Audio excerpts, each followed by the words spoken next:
进入24年的一季度，1月到3月份，双鱼座会发生哪些事情？生活的重心放在哪里，能够获得好的结果呢？这个视频来讲一讲，整体双鱼座一季度会从23年末那种疲于应付外界高标准啊、严要求啊，慢慢转为做一点自己喜欢的事情，过一点自己想要的、更实际化的、更生活化、更寻常的一些生活。先是事业读书方面呢，刚开年你们就在自我挑战，守护星木星呢在学之宫位的一个顺行，让双鱼座一季度的思维精神就很大不同，可能会学到新的知识和新的技能，发展个人的兴趣，到处的游历，做很不同的一些工作，甚至呢因此圈子啊、环境啊、地点也相应发生改变。考学考证的双鱼座一定要抓紧这3个月，以前看东西记不住或者沉不下心学或者是阅读，1月21日到25日起，日冥合相带动木土的联动，会让你们有机会沉浸式钻研一些深奥的知识，或者是带有挑战的任务，这个时候记忆力非常爆棚。因此呢，1月末2月看上去双鱼座的生活行程表面是进入到一种休整的状态，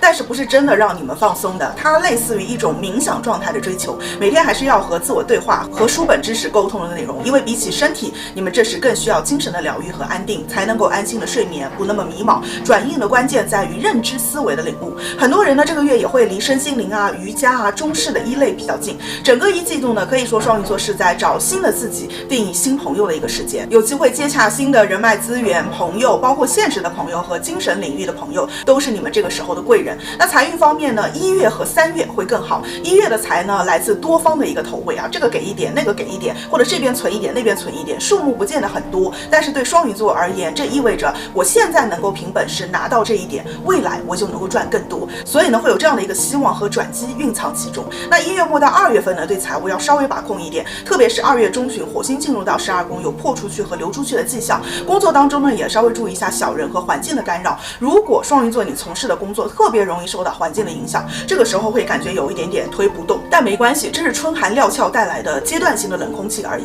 等到3月下旬，金土合相一宫，23日火星也加入以后，一直到4月份，双鱼座的工作和正财会提升，在春季绽放盛开，离你们梦想的模样会更进一步。那感情人际方面呢，守护星在人际宫位的一个停留，让双鱼座一季度的桃花人缘迎来变形期。这时的桃花很旺，也可能有很多的社交应酬、见同学、识朋友，但这都不是重点，重点是能够看到双鱼座对待关系的一个新旧区别。双鱼座本身是一个很有大爱的星座，总是会在关系里面隐忍，对于问题呢视而不见，用包容甚至是自我牺牲去成全很多关系。但在这个冬天，你们会想明白，大爱要先爱自己，所以双鱼座这时会拼尽全力去找什么是自己舒服的模式，因此在人际互动当中会时不时表现出一种强势，忍不住表达自己。所以24年我们会看到很多面的双鱼座，双鱼座真的是很有意思的一个星座。如果你跟双鱼座谈过恋爱、做过朋友，你就知道这辈子他们都会让你惊喜，因为他们可以在不同的时期让你看到不同的模样，就看双鱼座愿不愿展露庐山真面目。那一季度呢，你们就还挺愿意展露的，除了1月末2月初可能因为回家了吧，所以变低调了，变沉默了，需要发言的时候才会发言，你们也不希望引起太多的一些注意。那其他的一个时间都是很愿意对外去表现的，尤其是跟这种同龄人以及比自己小的，或者说跟自己没有那么亲近的人聊的反而会更多。那这样的人呢，也会跟自己更容易擦出爱的火花。有伴侣的，整个过年期间要稍微注意一下这个关系的处理啊。这个时候如果互相有一些事埋在心里过不去的话，就容易堆积，在2月20日以后到3月就可能愤而离场，或者是有点忍不了了。那如果中间的一个难关可以克服的话，那么2月末3月关系会得到升华，反而会有一些新的进展，双方可能变得更加黏了。整体未来3个月呢，双鱼座的日常节奏快慢是由你自己去把控的，你把时间花在什么上面，就会在那里学到很多的东西。工作、财富、感情呢，都有很多暗里明里的新机会。比起努力，你们这时更需要做的是正确的选择，选对了，找到更勾起自己感兴趣的领域，双鱼座的态度自然会转变，从而认真的投入其中。